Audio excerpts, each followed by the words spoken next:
Hi guys, welcome back to my channel. It's your girl Marceline, and not Vaseline, but you can call me Vaseline if you like, share and subscribe to my channel. If it's your first time stopping by this channel, see how serious my face is? Please subscribe to the channel because you are going to experience something so we gonna connect, you know what I'm saying? Me, you, we gonna connect. Okay, so make sure you subscribe, make sure you like this video, because it's gonna be worth your time, your money, and everything is gonna be worth it. But yeah, and if it's not your first time, your girl, she's back, she's better. How you doing? Je disais dumelang muriko fala here ikoko. Basically, today we're gonna do something that I like to call life assist segment. So this is just a segment where I try and assist my beautiful subscribers with their life. I am not a psychologist, a therapist, a pastor, a counselor. I am just me. Me as me is me. And I'm just trying to just give you my tips and my testimony of how I have been able to overcome the things that I have been going through as a young adult in this world.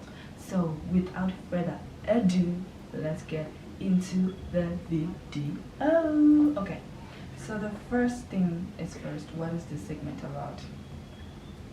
This segment is 5 steps to find healing. So yeah, this is kind of the 4, actually not 5, 4. Maths is not my best friend. 4 steps that I used to find the healing that I needed in order for me to be the beautiful, radiant, gorgeous, smart, confident, lady that I am today. And I will tell you, it was not easy because as people were so good at putting on a facade, but on the inside we are dying, we are crying, we are suffocating. Let me close the window. It's loud. Beta. No, let's close that one. Oops.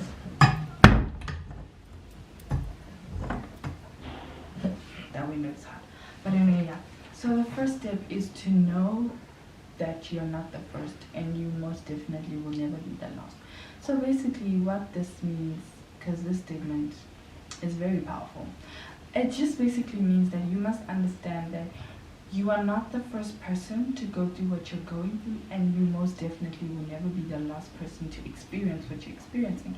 And this just simply means you're not alone in the world, you're not the only one that's going through this. Many have come before you, and they have been able to overcome, they've been able to get over, they've been able to fight through. And lastly, no situation or circumstance, good or bad, is permanent.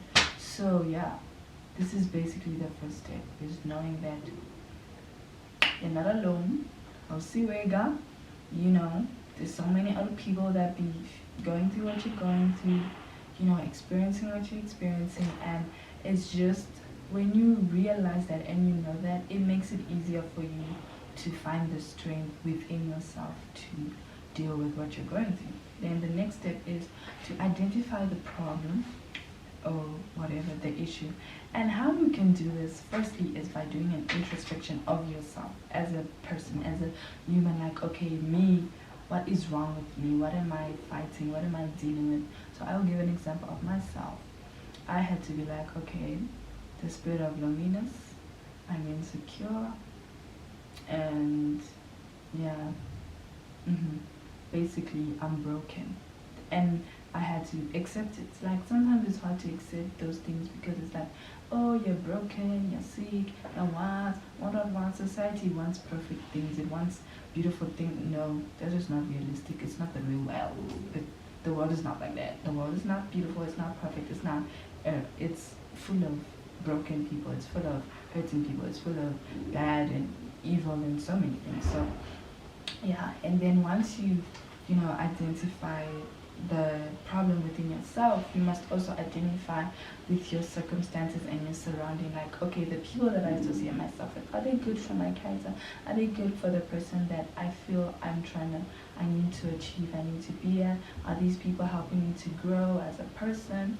Are these people giving me, are they adding value? Like, when you cook meat and it doesn't have salt, are these people the salt in your life to make the meat delicious? You know what I mean? And then realizing what the problem is very important. So once you realize, okay, this is the problem, then you're on the right track. Then the next step is to begin to work on the problem by changing your lifestyle. So there's a saying that says you can't do the same thing and expect different results. You can't be. If your problem is drinking, you can't always be drinking and then maybe you don't have one drink and you say, no, I'm changing. Okay, of course there's something called baby steps, but sometimes in order for there to be a shift, you need to do something continuously, consistently. Our habit is developed in 21 days. So you must continuously do something every day in order for it to change, to rearrange, to, take a revolution, what I'm saying. So if you're always going out and you're around alcohol, then try stop going out to those places. Try something else, like going to the park, going skating, I don't know what people do because I'm always in my room. But yeah, other things that don't involve alcohol. If you have a fear of loneliness, then just spend time with yourself, being yourself, do things that you think would make you happy, and you realize, oh my gosh, the day has moved, has gone on. Did I die? No. Like, I'm still alive, I'm still well, I'm still good, those type of things. So you just need to rearrange certain things in your life. And the way you can do this is by speaking and believing those things into your life. So begin to speak, happiness, begin to speak fulfillment, begin to speak wholeness, begin to speak restoration, begin to speak change, begin to speak a shift, begin, like, by, life and death lies in the tongue. So by speaking these things, you're basically creating the foundation that will allow God to begin to help you. And by creating this foundation, you're also allowing your mind to be in this thing like, okay, we're trying to be filled with everlasting joy. How we gonna get there is by constantly waking up with a smile on our face. No matter what happens, we keep smiling, we keep laughing, going deeper in the word, reading what it says about everlasting joy. You know what I'm saying? You know what I mean? I hope you're still with me. I hope you're still with me. But yeah, and then also begin to speak those bad habits out of your life. So begin to be like, the spirit of loneliness is not my portion. The spirit of insecurity is not my portion. Depression is not my portion. Drugs are not my portion. Alcohol are not my portion. And just cast it out. To cast it out. You hit it out. Bump it out. Those people when they're praying and they're like, like they're beating the demons. Yeah, but basically, that's what you should do. And once you do that, begin to believe it, begin to speak it, it'll begin to manifest, because everything starts in the spiritual realm. And then most importantly on this step is act out the things that you're speaking into your life. So if you're saying, God, I pray against the spirit of loneliness, don't always try and be around people like when you have that feeling of loneliness, like you feeling this feeling of loneliness, be like, no, keep walking. We are going to your room. We are not going to want to be part of the crowd. We're going to just go and do our own things and we will be fine. We will not be lonely. Whether it's, drugs, like people are out there doing what's, yeah, there, maybe you were in that environment and you start seeing it happen. You're just like, oh, my gents, I'm just gonna go home, like, I have assignments I need to catch up on, ting, and you just cut out, skedaddle, like, leave the place.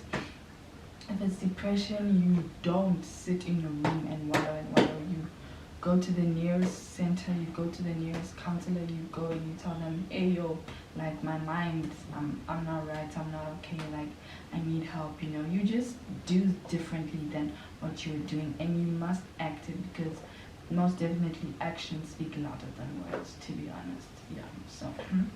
And then the last step is slowly begin to overcome find the courage and strength.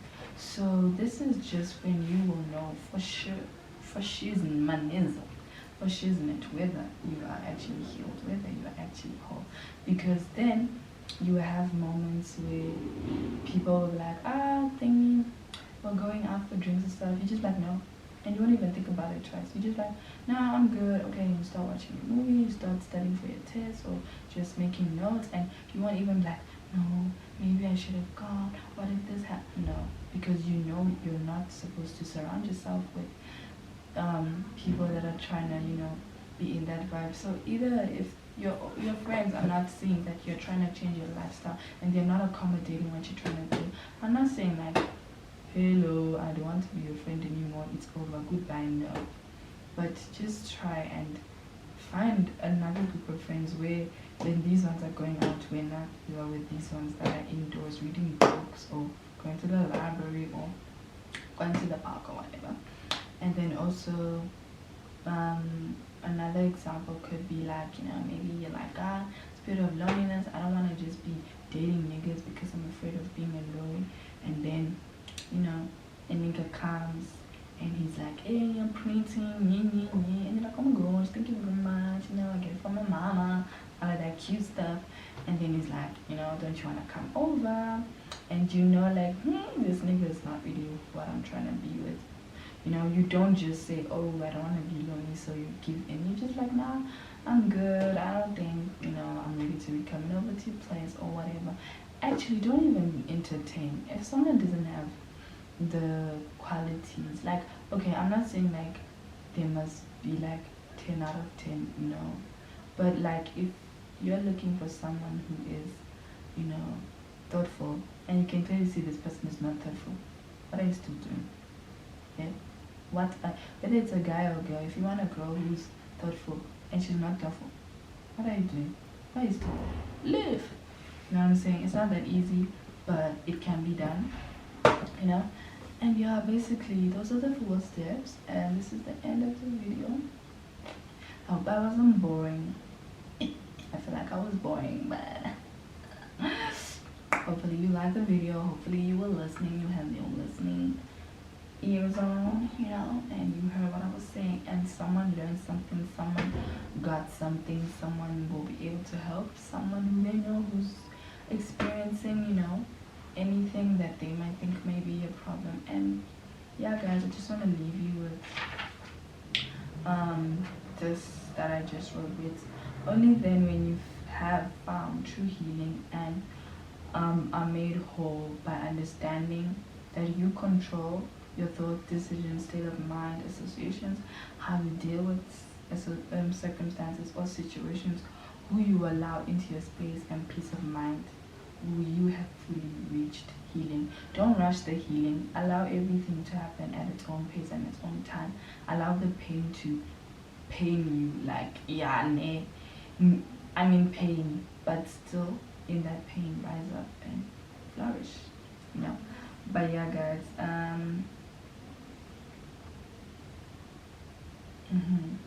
so I'm just gonna leave you with this verse that says, Psalm 16 verse 11, Thou wilt show me the path of life. In the presence of his fullness of joy, and his right hand there are pleasures forevermore. So just know God loves you, God is with you, he will never leave you nor forsake you, no matter what you're going through. Even if people have told you, there's no cure for that. God rose Lazarus from the dead. What you mean? Jesus, he rose from the dead. What you mean? Jesus made the blind to see, the deaf to hear, the dumb to speak. Like, there ain't nothing he can't do for you, sister girl or sister boy. Or boy. I don't know. But yeah, guys, thanks for watching my video, and I'll catch you in my next Life Assist segment. Bye.